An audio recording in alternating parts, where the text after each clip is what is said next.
ब्रह्मणी 40वां। आदम आदि सुधि नहीं पाई, मामा हवा कहाँ ते आई।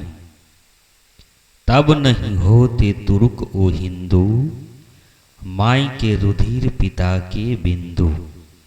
तब नहीं होते गाय कसाई, तब बिस्मिल्ला किन फुरमाई। तब नहीं होते कुल और जाति, दोजक विहिस्ति कौन उत्पाती। मन मसले की सुधि नहीं पजाना, मति भुलान दोई दिन बखाना। संजोगे का गुण रवे, बिजोगे का गुण जाय। जिभ्या स्वार्थ कारणे, नर किन्ने बहुत उपाय। संत सम्राट सदगुरु कबीर साहिब जी कहते हैं, यहूदी, ईसाई, इस्लामी आदि ये मानते हैं कि हमारे महापुरुष पैगंबर है, ईश्वर के संदेश वाहक है, ईश्वर का पुत्र है, उसका भेजा हुआ है। हमारी किताबें ईश्वरीय है तथा हमारे मजहब ईश्वरीय एवं राह जन्नत है, स्वर्ग पथ है, जन्नत का पथ है।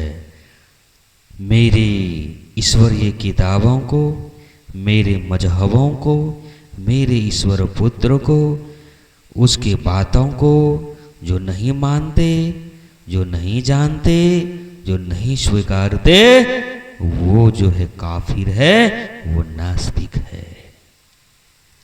हमारे बाद सारे मजहब वाले नरक के राही है।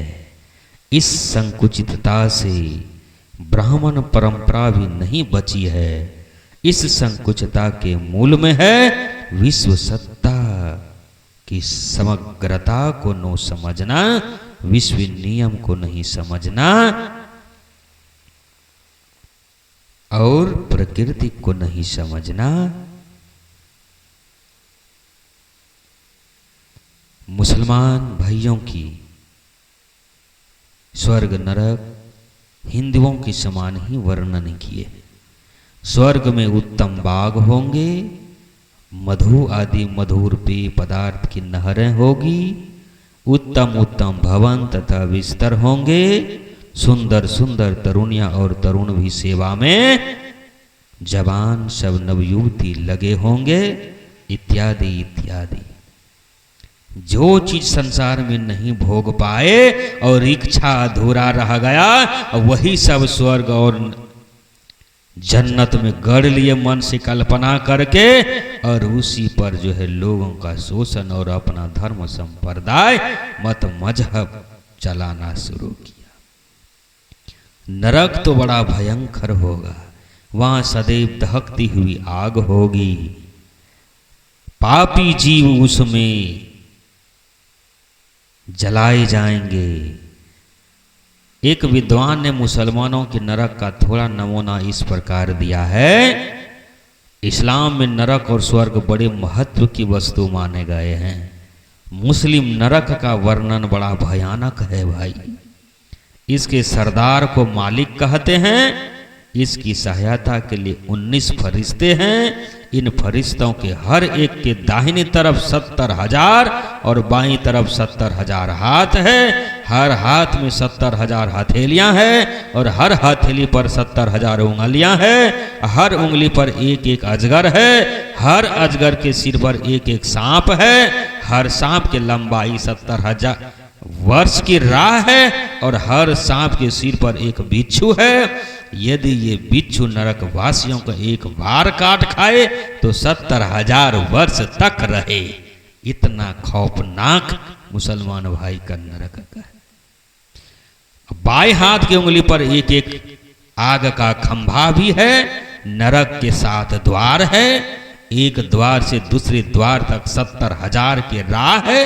नरक की आग के बारे में यह बताया गया है कि 1000 वर्ष तक वो दहक काई गई है तो लाल हुई, फिर 1000 वर्ष धोंकी गई तो सफेद हो गई, फिर 1000 वर्ष सुलगाई गई तो काली हो गई, और कयामत तक ऐसी ही रहेगी।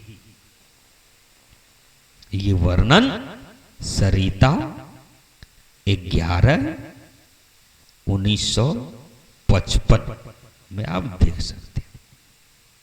वास्तव में जैसे दृश्य जड़ पदार्थ नित्य है, वैसे दृष्टा चेतन पदार्थ भी नित्य है। कर्म वासना वश जीव नाना शरीरों को धारण करते रहते हैं। पूर्व जन्म की कर्मानुसार वे उत्तरोत्तर के जन्मों को तथा उनके सुख दुखों को पाते रहते हैं। ये सुख ही स्वर्ग है और दुख ही नरक है। जिसका मन वासना काम क्रोध लोभ मोह मन के विकारों के दलदल में डूबे हैं तो वही नरक है, और जिसका मन निर्मल होकर के अपने आप में गमन कर रहा है वही स्वर्ग है।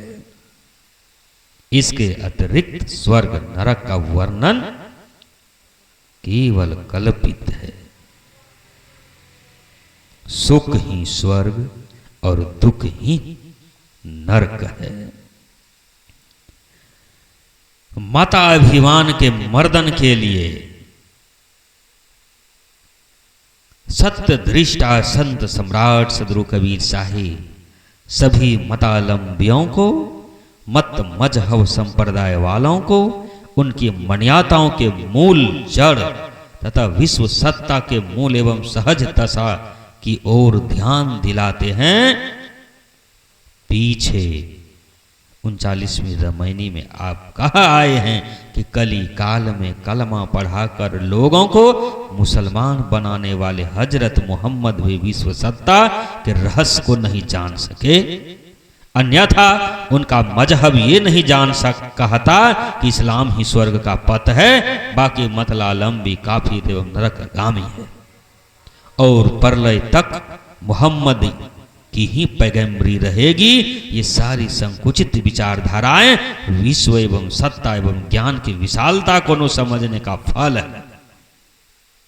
इसके बाद सदगुरु कबीर साहिब ने मानव समाज में विभाजक रेखा पारने वाले कर्मकांड की भी कसौटी की। उन्होंने खतना तथा जनों को भी मानव के मन मस्तिष्क का एक बीमारी बताया और मानव के वो कल्पित बताया, प्रकृति और ईश्वर दत्त वो नहीं है। और इस रामायणी में और भी पूर्व की परंपरा को लेते हैं और कहते हैं, जिसमें इस्लामियों के साथ साथ यहूदी तथा ईसाई भी आ जाते हैं। यहूदी ईसाई तथा इस्लामियों का सबसे पहला पैगंबर आदम माना जाता है और हव्वा। जैसे हिंदुओं में ब्रह्मा, बाइबिल में लिखा है कि यहोवा परमेश्वर ने 6 दिनों में दुनिया बनाई तथा 7वें दिन विश्राम किया और उस दिन को पवित्र ठहराया। इसके बाद उसने मिट्टी को लेकर आदम को बनाया और उसी की नाक में प्राण फूंक दिए। आदम जीवित हो गया। इसके बाद उसने पशु पक्षी आदि बहुत प्राणी बनाए, किंतु उनमें कोई आदम के साथ रहने योग्य नहीं था। तब उसने आदम को गहरी नींद में डालकर उसके बाएं पसली से एक नारी बनाई और उसे आदम को दिया। उसका नाम हव्वा रखा। बाइबिल उत्पत्ति प्रकरण पृष्ठ नंबर 1 से 4 तक। अब देखिए, संत सम्राट सदगुरु कबीर साहिब बाइबिल के अनुसार ही उन्हें बताना चाहते हैं कि जो तुम लोगों को प्रथम पैगंबर है, जो तुम लोगों का प्रथम पैगंबर है, वो अपनी उत्पत्ति तो जानता ही नहीं था, अपनी पत्नी की उत्पत्ति भी नहीं जानता था।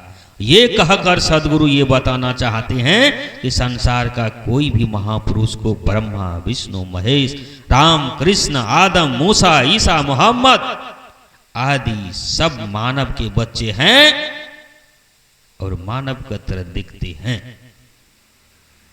सब अबोध होकर पैदा होते हैं, इस संसार में आकर वे सीखते समझते हैं तथा अपनी अपनी मति के अनुसार अपने अपने विचार रखते हैं।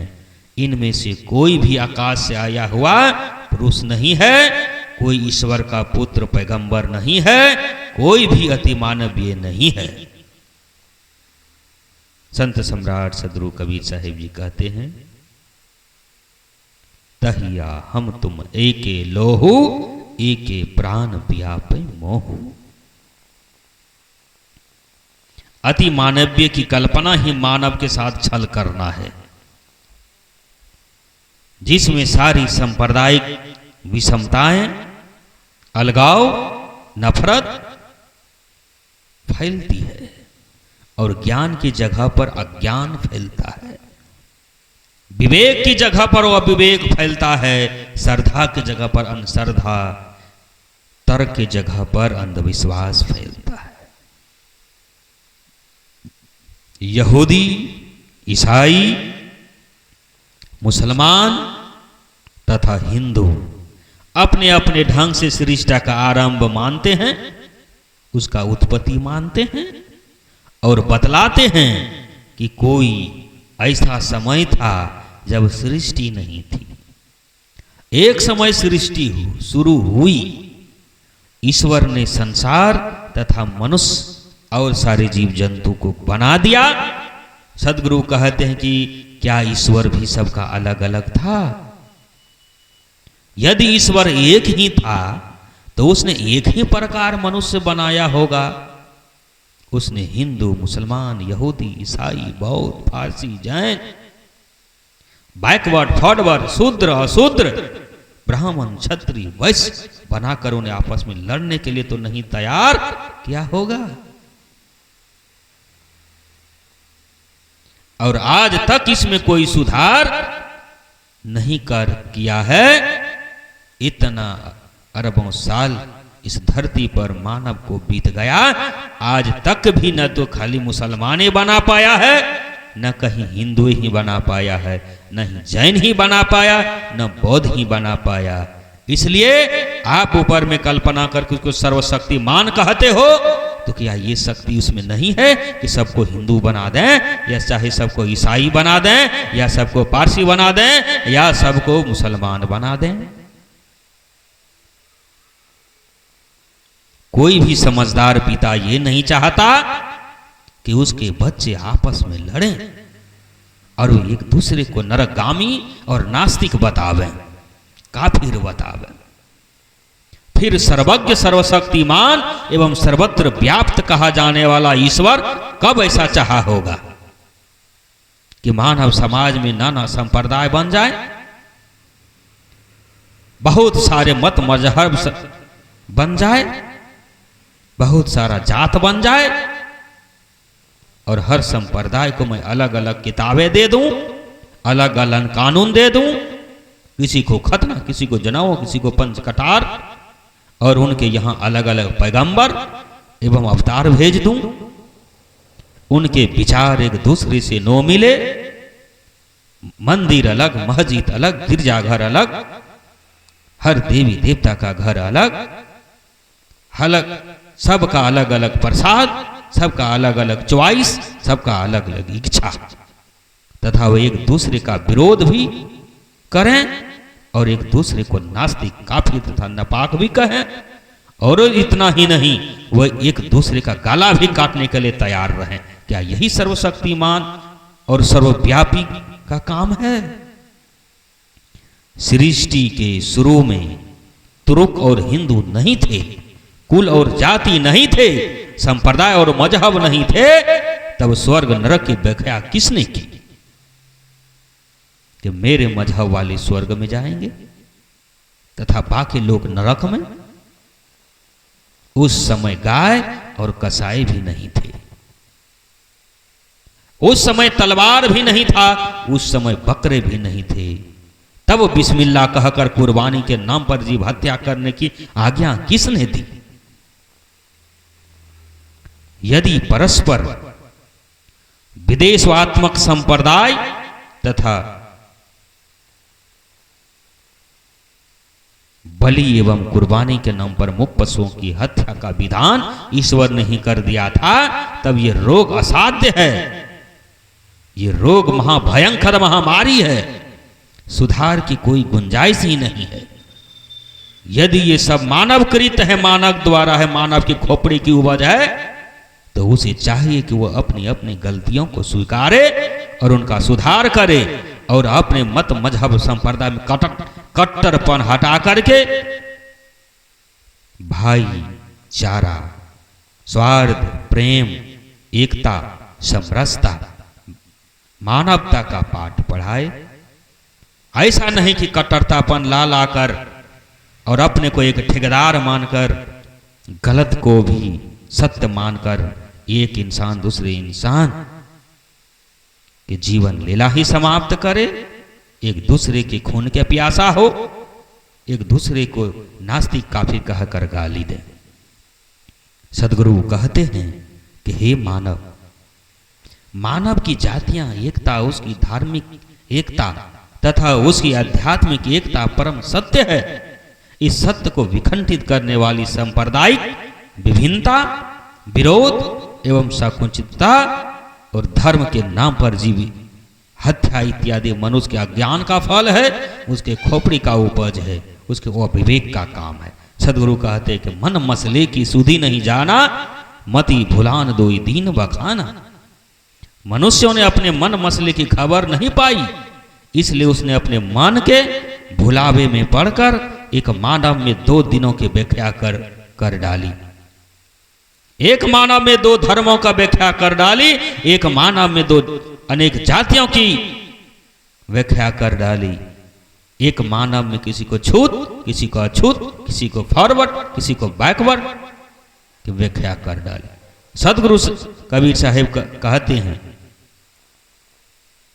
उनके सामने में हिंदू और मुसलमान इन दोनों दिनों के द्वंद्व थे, लड़ाई थे, सांप्रदायिकता थी, इसलिए वे दोनों दिन कहते हैं। परंतु उनके व्यापक अर्थ में यहां 2 दिन का शाब्दिक अर्थ नोकर उसका लाक्षणिक अर्थ करना चाहिए कि 2 दिन से अर्थ है अनेक मजहब, अनेक संप्रदाय, अनेक धर्म, अनेक जातियां।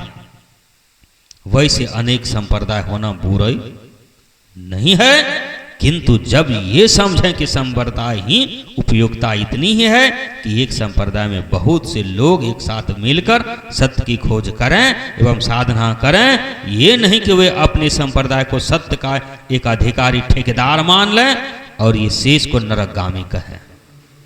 ये संप्रदाय का काम नहीं है।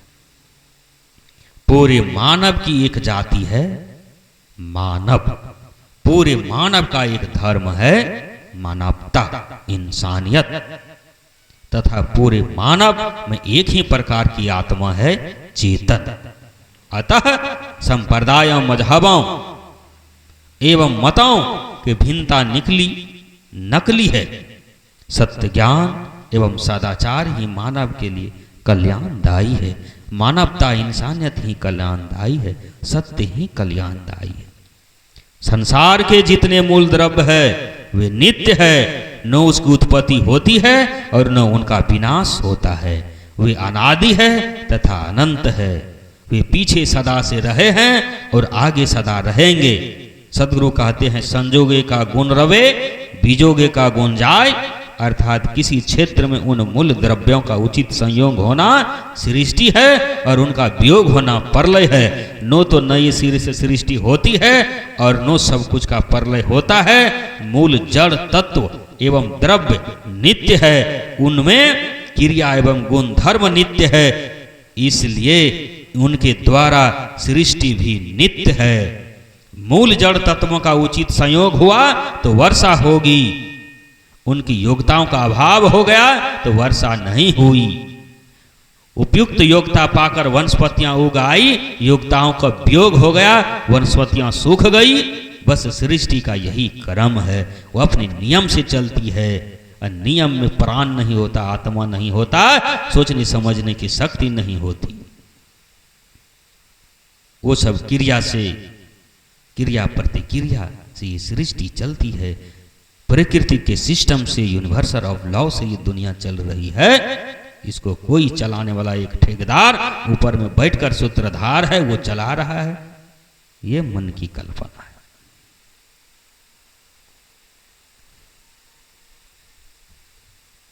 बस सृष्टि का यही काम है कि संयोग से गुणों का विकास होता है तथा वियोग से उसका बिखराव होता है, परंतु योग्यता अयोग्यता गुणों एवं कार्यों के उद्भव विनाश आदि सब मूल द्रव्यों में ही तो होंगे। उनके रहे बिना ये सब कहाँ होगा। समुद्र है तो उसमें ज्वार तथा भाटे आते हैं, यदि समुद्र ना हो तो ज्वार भाटे कहाँ होंगे। इसी प्रकार मूल द्रव्य जड़ और चेतन न हो तो सृष्टि की घटना कहाँ घटेगी। जीव अपने कर्म वश देह धरते हैं तथा प्रकृति का अपने स्वभाव व संयोग वियोग करती है और इसी में सृष्टि फलती है। जीव्या स्वार्थ कारणे नर किन्ने बहुत उपाय, परंतु लोग अपने जीव स्वाद वश अपनी अपनी कल्पना पेश करते हैं कि ईश्वर ने सृष्टि कर दी है, उसने मनुष्यों के खाने के लिए अन्य जानवरों को बना दिया, समुद्र में मछली बना दिया, चार पैर वाला बना दिया कि वे उनकी बलि या कुर्बानी के नाम पर हत्या करें और देव तथा ईश्वर को अर्पित करें, उन्हें खा जाएं। निर्जीव के आगे सजीव का बलि देना यह मूर्खता के अलावा दूसरा कुछ नहीं है। ये सब जीव स्वाद का चक्कर है एवं ये जंगलीपन है, ये जानवर का संस्कार है, मनुष्यों का नहीं है, इंसानों का नहीं है। बोलिए सद्गुरुदेव की जय।